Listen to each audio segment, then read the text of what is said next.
अस्सलाम वालेकुम viewers, INN news से मैं हूं आपका मेज़बान सिकंदर आज़म और आप देख रहे हैं मेरा प्रोग्राम सवाल। नाजरीन, माह सियाम की आमद है। मेरे आज के इस प्रोग्राम का जो मौजू है वह है मुखय्यर हज़रात। आप जानते हैं कि माह सियाम में मुखय्यर हज़रात इस लफ्ज़ के नाम पर क्या क्या कुछ होता है। मेरे आज के कुछ सवालात हैं जिनका हम जवाब भी लेंगे और कुछ सख्त और तीखे सवाल भी करेंगे। गुफ्तगू होगी। जो शख्सियत आज मेरे साथ मौजूद हैं वो भी, उनका ताल्लुक़ भी, उनका एक शौक़ है लोगों की इमदाद करना और फलाही काम करना। मुझे उनकी एक बात बड़ी मज़ेदार लगती है, बड़ी ज़बरदस्त लगती है। वो अक्सर कहा करते हैं कि किसी की मदद करने के लिए, रफ़ाही काम करने के लिए, फलाही काम करने के लिए पैसे की ज़रूरत नहीं होती। उसके लिए सिर्फ हिम्मत, सोच, जज्बा और लगन चाहिए। तो आज मेरे साथ मौजूद हैं मेरे जो आज के मेहमान हैं जनाब मुस्तफ़ा कमाल। मैं अपने मेहमान का तारफ़ करवाते हुए आपको ये थोड़ा सा बताता चलूँ कि शुरू से बाई पैशन ये इंजीनियरिंग फील्ड में गए, कई कारहाय नुमाया सर अंजाम दिए। अभी ये मुख्तलिफ़ लोगों की मदद भी कर रहे हैं और उसका एक तरीक़ाकार भी इन्होंने वज़ा कर रखा है। वो क्या तरीक़ाकार है उस वाले से बात करेंगे। इनके तारफ़ में एक बात जो मैं भूल गया कि ये international human rights movement youth wing Punjab के वाइस चेयरमैन भी हैं। अस्सलाम वालेकुम। वालेकुम। कैसे हैं आप? अल्लाह का शुक्र है। मुस्तफ़ा कमाल साहब, हमारे नाज़रीन को बताइएगा, ज़िंदगी बड़े नशीब फराज में गुजरी आपकी। जी, आप क्या समझते हैं आपकी ज़िंदगी की इब्तदा, जिसको वाकई आप इब्तदा समझते हैं, वो कहाँ से शुरू हुई? जब मैंने जवानी में कदम रखा, अनफॉर्चुनेटली कुछ ऐसी क्राइसिस से गुजरा जिसमें मुझे तकरीबन आप कह लें कि 13-14 साल जो सियासी लोगों ने अपने मुफाद के लिए झूठे मुकदमात में मुझे फंसाया। सही। और मेरी ज़िंदगी का एक बड़ा हिस्सा जो था वो उसमें गुजर गया। वो जो लड़कपन से बांकपन का जो एक दौर था, जब इंसान में बल्कि आप कह लें कि जो जवानी का मेरा पीरियड था ना, हो आप ये कह लें कि मैंने एक माह में तकरीबन 18 तारीखें भुगता करता था। सुबह तारीखें भुगता था और शाम को जो इन्वेस्टिगेशन होती हैं पुलिस लाइन में, DSP के पास, ये वो उधर मुख्तलिफ इंक्वायरियों में इन्वॉल्व रहे।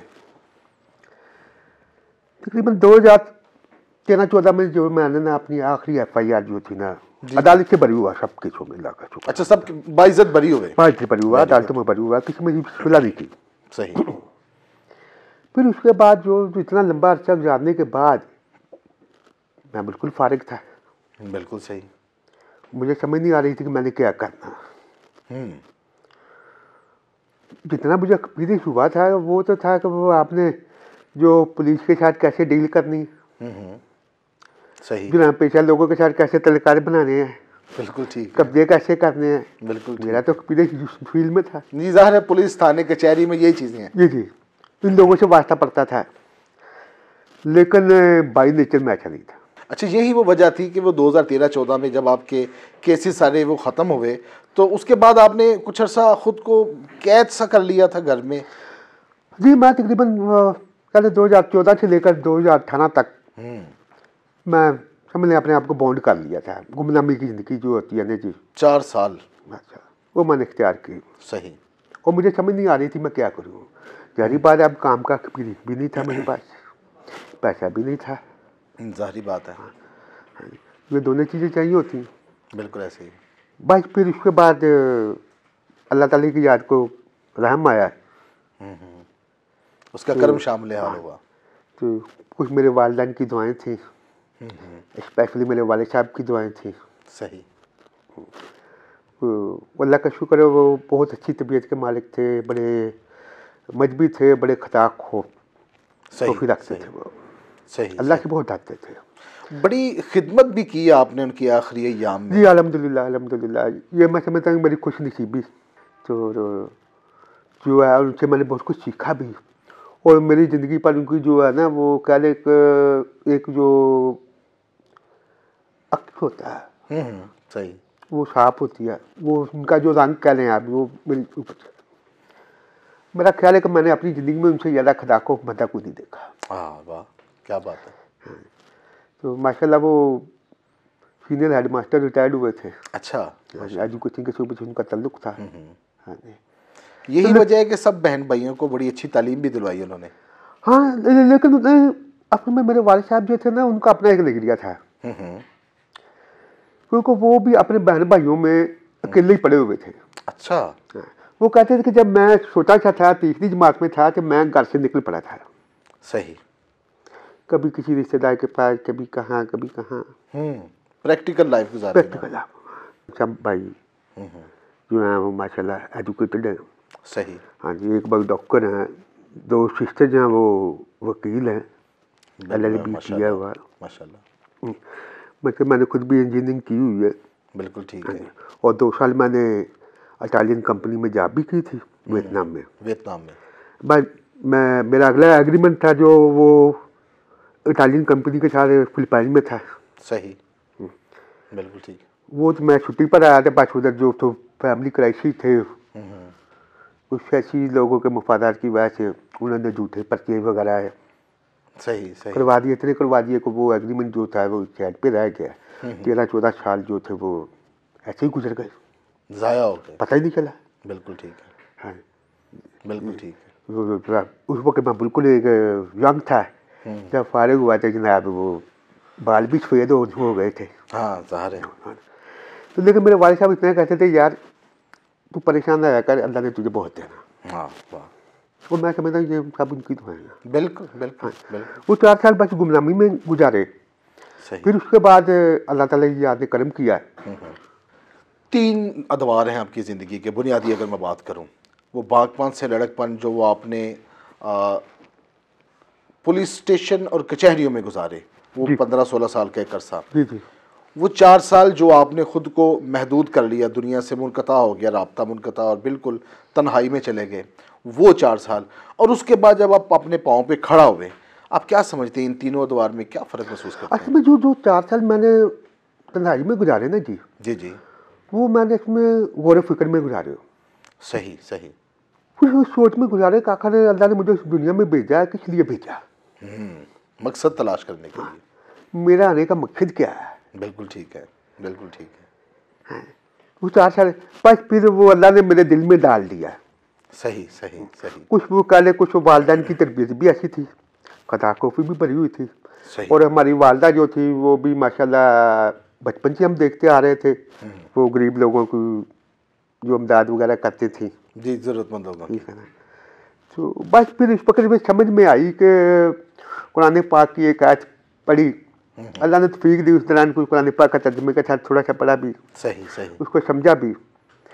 और सूरह यासीन की एक आयत थी, गालिबन 11 या 12वीं आयत थी।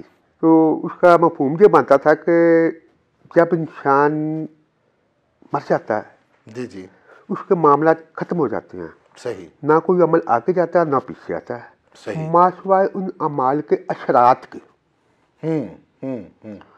जो था ना मामला, जो खाता क्लोज होने वाली बात, वो तो समझ में आती थी। सही। लेकिन जो थी ना वो अमाल के असरात के, उसने मुझे सोच में डाल दिया, ये क्या चीज़ है? सदका जारिया, सर जिसको आप सदका जारिया बोलते हैं। वाह वाह वाह।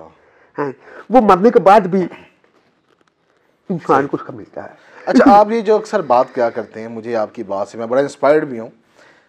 आप ये बात कहती हैं कि किसी की मदद करने के लिए, ख्वाह वो इज्तिमाई है या इनफरादी है, उसके लिए पैसे की, ताकत की, अशिया की ज़रूरत नहीं। आप में हिम्मत होना चाहिए, सोच होनी चाहिए, एक दर्द रखने वाला दिल होना चाहिए, और आप कर गुजरते हैं। ये क्या चीज़ है? थोड़ा सा हमारे नाज़रीन को भी बताइए। नहीं देखो, मैं समझता हूँ पहली बात तो ये है कि ये कोई भी काम होता है ना जिस तरह का, ये तो अल्लाह की तौफीक के बगैर मुमकिन नहीं। बिल्कुल ठीक है। ठीक है। दूसरा ये है, उसके लिए ज़रूरी नहीं कि आपके पास लाखों करोड़ों रुपया हो तो आप तकसीम करें तो फिर ही आप। बिल्कुल सही। क्योंकि अल्लाह ताला ये फरमाते हैं, अगर मैंने आपको थोड़ा रिज़्क़ दिया तो आप उसमें भी खर्च करें। बिल्कुल बिल्कुल, इवन कि 2 रोटियों में से भी आप एक टुकड़ा चाहे, बिल्कुल ठीक बात है, खर्च करें। फिर दूसरी बात ये है कि उसके लिए ज़रूरी नहीं कि आपके लिए बहुत ज़्यादा बजट की ज़रूरत होती है। मैं आप छोटी सी एक बात बताता हूँ। उधर हमारे इलाके में ना एक गली थी, वो तकरीबन 3 साल से मेरे पास आ रहे थे। सही। उनका जो वो फेवरी का पाइप वो डैमेज हो चुके थे। सही सही। वो कह रहे थे आप इतनी प्लाई काम करते हैं, हमारे लिए ये मसला, कपड़े गंदे हो जाते हैं, ये गुजरना मुश्किल है। सही। तो मैंने इनको बोला यार आप लोग अपने जो चेयरमैन है, काउंसिलर हैं, या जिन लोगों को आप वोट देते हैं उनके पास जाए, नाजिन का काम है ये, इनका काम ये है।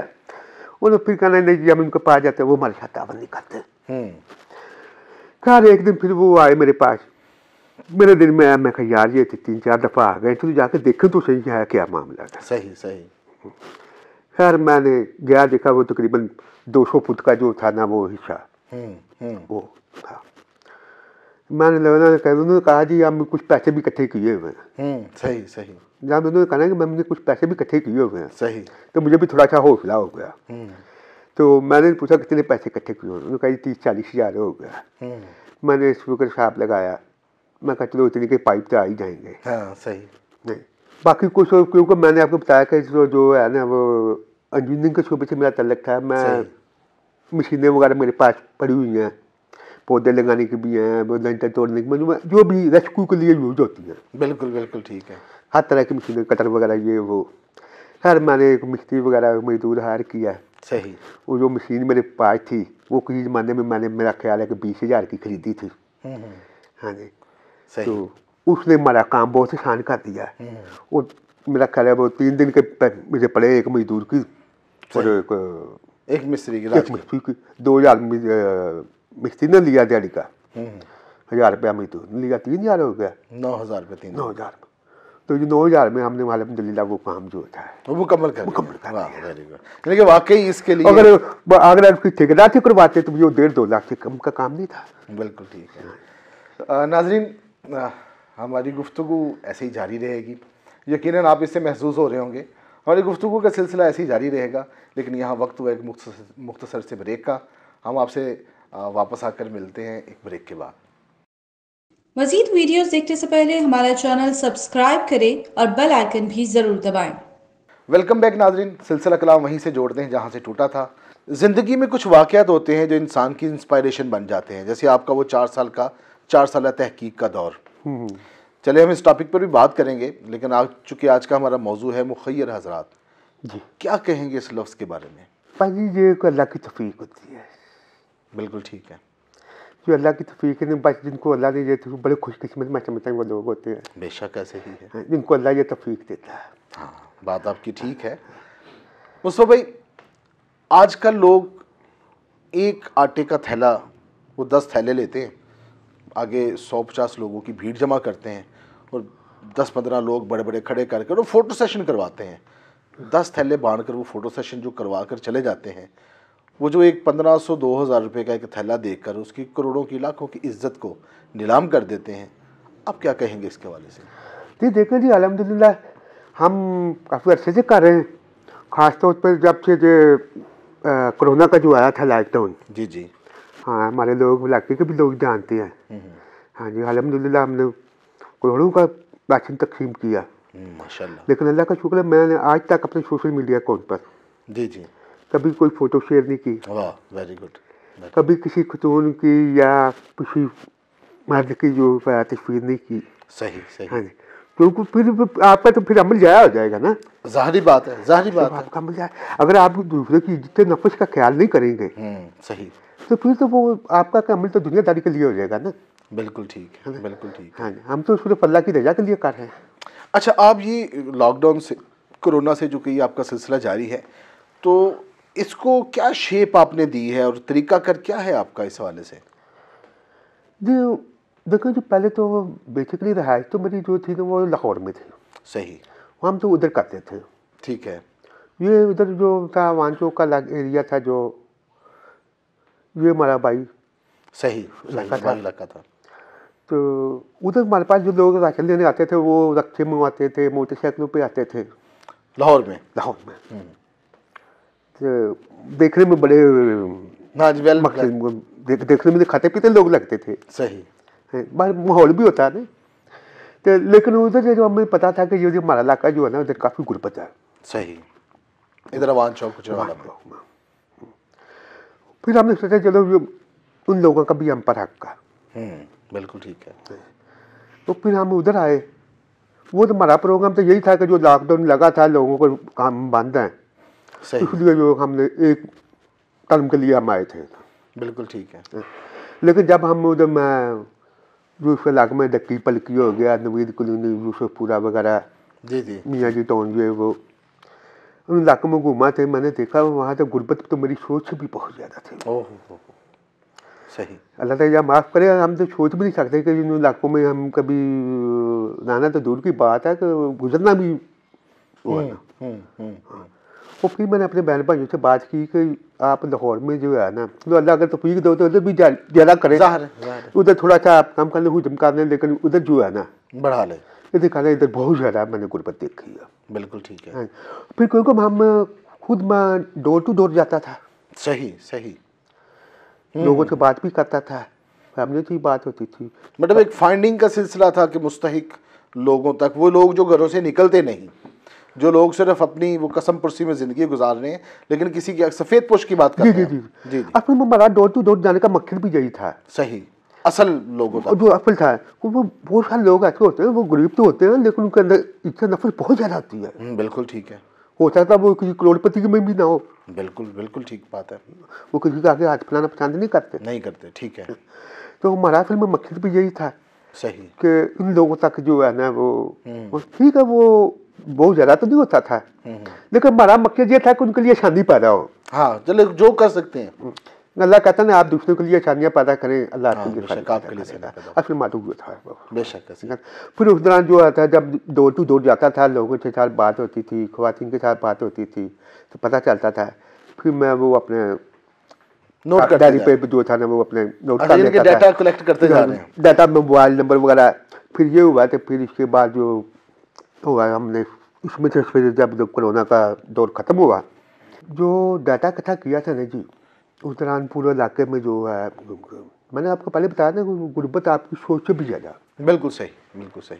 आप अगर उन इलाकों में जाएँ तो आप परेशान हो जाएं कि क्या ये पाकिस्तान है, ओह हो, क्या ये गुजरात पाकिस्तान का शहर है। सही, जिसको हम संती शहर बोलते हैं। तो आपसे करें तकरीबन 3,500 से ज़्यादा तादाद है जो लोग, मैं समझता हूँ कहते गुर्बत से भी नीचे। हो, इंतहाई कसम पुरसी की हालत। करें, मैंने अच्छे घर भी देखे हैं, यकीन करो वो उनका गली से वो तकरीबन 10 फुट नीचे है। सही। तो बहरहाल जो मैं समझता हूँ कि हम ठीक है, कोशिश हम करते हैं, हम अपनी प्लानिंग भी कर रहे हैं। अच्छा, इसको बढ़ाने के लिए भी कुछ? जी, इसको बढ़ाने के लिए मैंने आपको पहले भी बताया कि वो हमारे दोस्त भी हैं, रिश्तेदार भी हैं, हाँ जी, लेकिन काफ़ी अल्लाह ने उनको दिया हुआ, लेकिन बात फिर वहीं पे आ जाती है जिसके ज़िम्मे लगती है, जिसको अल्लाह पाक खास करम करता है। लेकिन हमारे साथ इस मामले में कभी किसी ने 1 रुपये का भी जो है ना वो ताबन नहीं किया, लेकिन अब हम सोच रहे हैं कि फ्यूचर में उनकी तादाद बढ़ती जा रही है। बिल्कुल ठीक है, ज़ाहिर है। बल्कि अब तो दूर दूर से भी, गद्दे वाला से भी, शिक्षक वाली से भी, एयरपोर्ट बाईपास से भी ख्वातीन वगैरह जो आते हैं। बिल्कुल ठीक। तो हमारे के लिए तो बहुत मुश्किल हो जाता है ना, हमारी तो एक लिमिट है। सही। लेकिन मैं समझता हूँ कि और भी लोगों को भी जिनको अल्लाह ने दिया है ना, उनको भी इस मामले में थोड़ा सा आगे जाना चाहिए, आना चाहिए। बिल्कुल ठीक है। उनको फोकस करना चाहिए। वो कुछ लोग करते हैं और भी कुछ लोग करते हैं सर, खामोशी के साथ, लेकिन ये बहुत कम है। अच्छा, हमारा प्रोग्राम देखने के बाद ज़ाहिर है INN के प्लेटफॉर्म से भी अगर कोई हमसे रब्ता करता है तो हम अगर आप तक कुछ लोगों को रेफ़र करते हैं तो क्या आप उनकी मदद कर पाएंगे? हाँ जी, अगर वो हमारे जो है, जो हमने रूल बनाया हुआ है, जी जी, अगर उस पर आते हैं, स्पेशली जो बेवा हैं, बच्चे छोटे हैं, सही, यतीम हैं, ठीक है, उनके लिए हम जो कुछ कर सकते हैं हम करते हैं इंशाअल्लाह ताला। हम जूते भी देते हैं, उसके अलावा कपड़े वगैरह भी देते हैं उनको। बिल्कुल ठीक है, राशन भी देते हैं, मतलब जो कर सकते हैं हम करते हैं। और हमारा तो मिशन भी यही है। नाज़रीन, हर इंसान की ज़िंदगी के कई पहलू होते हैं। मुस्तफ़ा भाई, आपकी ज़िंदगी में वो ऐसे क्या लम्हात आए कि जो आपको इंस्पायर्ड कर गए, जिनसे आप बड़ा मुतासर हुए? कोई ऐसा लम्हा, कोई ऐसा वाक़या जो आपकी याददाश्त पर अपने गहरे नकूश छोड़ गया हो? वाक़या तो बेशुमार है, लेकिन एक वाक़या जो है ना, उसने मुझे बहुत ज़्यादा जो है ना मेरे ज़हन में अभी तक है। बिल्ली है, बिल्ली। सही। उससे मैं ना बहुत ज़्यादा लड़ चुका हूँ बचपन में। अच्छा। बल्कि मैं अपने घर में बिल्ली को रहने भी नहीं देता। अच्छा। एक दिन क्या हुआ, मैं बाहर से घर आया तो देखा कि गेट के बाहर जो है ना एक बिल्ली का बच्चा है, जिसको बलूंगड़ा बोलते हैं, वो जख्मी हालत में पड़ा हुआ था। कोई मोटरसाइकिल वाला उसके ऊपर से गुजर गया। सही। एक दिन देखा, 2 दिन देखा, पड़ा हुआ इधर है। उसकी जो बिल्ली थी, उसकी जो माँ थी, माँ जो उसकी थी, हाँ, वो उसके पास घूम रही, आने जाने को देख रही। मैं बड़ा हैरान हुआ कि ये जानवर जो है, जो उनको पता चल रहा था कि ये किसी को ना मदद के लिए कह रही है। सही सही। खैर मुझसे ना ये चीज़ जो थी ना मुझसे देखी ना गई। सही। खैर मैं घर से गया, मैंने ना जैसे भी आया वो बलूंगड़े को मैंने उठा के सही घर के अंदर ले आया। खैर पॉलीडीन ली, ये वो मेडिसिन ली, फिर उसको मैंने जो पट्टी वगैरह थी की, फिर एक फीडर भी लाया, फिर उसके साथ उसको फीड भी किया, दूध वगैरह। तो खैर तकरीबन 8-9 दिन सही सही वो बलूंगड़े के मैंने उसकी ट्रीटमेंट करता रहा। लेकिन 8-9 दिन के जो बिल्ली की जो माँ थी वो पास ही बैठी रहती थी। अच्छा। जो मैं करता रहता था वो खामोशी से वो देखती रहती मैं क्या कर रहा हूँ। जब आप यकीन करें, अब वो बिल्ली का बच्चा ना मर गया। ओहो। दुख तो मुझे भी बहुत हुआ है, क्योंकि मेरी वो डेली की रूटीन बन गई थी, सुबह शाम जो है ना मैं उसको बिल्कुल करता था। हाँ जी, आप यकीन करें कि जब मर गया, लेकिन वो बिल्ली थी ना, वो मेरे पाँव में उसने ना सिर रख दिया। ओहो। सही सही। क्योंकि जैसे वो मुझे कह रही है कि ठीक है, इसकी लिए उसका वक्त आया था, मर गई, लेकिन मैं तुम्हारी शुक्रगुजार हूँ। ओहो। तशक्कुर। मैं कहता हूँ अनबिलीवेबल, अनबिलीवेबल। बिल्कुल सही, बिल्कुल ठीक है। हाँ, लेकिन वो जो है ना, वो मैं आज भी वो सीन जो थे ना, एक वो जब वो देखती थी किसी को मदद के लिए, ओहो, तो मुझे उस वक्त पता था कि जानवरों की भी कोई ज़बान होती है। बिल्कुल बिल्कुल बिल्कुल बिल्कुल। इंसानियत की ज़ुबान जिसको बोलते हैं, वाह वाह, कोई अल्फाज नहीं उसके। नाज़रीन, आपने हमारा आज का प्रोग्राम देखा, उम्मीद करते हैं आपको पसंद आया होगा। मुस्तफ़ा कमाल भाई से हमने बातें की, गुफ्तगू की। कुछ चीज़ें ऐसी थीं जो जिस पर हमारा दिल भी रोया। बिलाशुबा इस वक्त जो पाकिस्तान की हालत है, जो हमारे मुल्क की हालत है, वो इंतहाई दगरगूं है। गुर्बत अपनी बुलंद तरीन सतह पर जा पहुंची है। रोज़ ब रोज़ स्ट्रीट क्राइम और वारदातों में इजाफा हो रहा है, जिसकी बुनियादी वजह गुर्बत है। मेरी गुजारिश है मुखय्यर हज़रात से कि इस मैदान में बिल्कुल आगे आए और आकर जितने लोगों की वो मदद कर सकते हैं वो ज़रूर करें। लेकिन खुदारा एक अपील भी करूँगा आपसे कि जो मदद करना चाहते हैं वो अपने और अल्लाह रब्बुल इज़्ज़त के दरमियान उसको पोशीदा रखें। जैसे मुस्तफ़ा भाई करते हैं कि आज तक कोई तस्वीर नहीं, कोई तशहीर नहीं, यकीन जानिए आपको मज़ा आएगा। बग़ैर किसी तस्वीर के, बग़ैर किसी तशहीर के किसी रोते हुए को हंसाइए, किसी की मदद कीजिए। ज़रूरी नहीं कि आप दर्जनों, सैकड़ों, हज़ारों अफराद की मदद करें। आप 2-3 अफराद की मदद भी कर लें तो आपको दिली सुकून भी मिलेगा और रोज़े महशर उसका अजर भी। अगर आप इस्तिताअत रखते हैं तो आप पर फ़र्ज़ है, आप पर लाज़म है कि आप भी अपने इन दूसरे भाइयों की मदद करें जो कमज़ोर हैं। इसके साथ ही मैं आपसे इजाज़त चाहूँगा। हमारा प्रोग्राम पसंद आए तो इसको लाइक कीजिए, इसको शेयर कीजिए ताकि ये दूसरों तक भी पहुँच सके, और इसके ऊपर कमेंट्स ज़रूर कीजिएगा। अपनी आरा से आगाह कीजिएगा ताकि उसकी रोशनी में हम अपने प्रोग्राम को और इस सिलसिले को मज़ीद बेहतर बना सकें। इसके साथ ही अपने मेज़बान सिकंदर आज़म और मेरे मेहमान मुस्तफ़ा भाई, मुस्तफ़ा कमाल भाई, जो वाकई में कमाल है, उनको दीजिए इजाज़त। अल्लाह हाफ़िज़। मज़ीद वीडियोज़ देखने से पहले हमारा चैनल सब्सक्राइब करें और बेल आइकन भी ज़रूर दबाएं।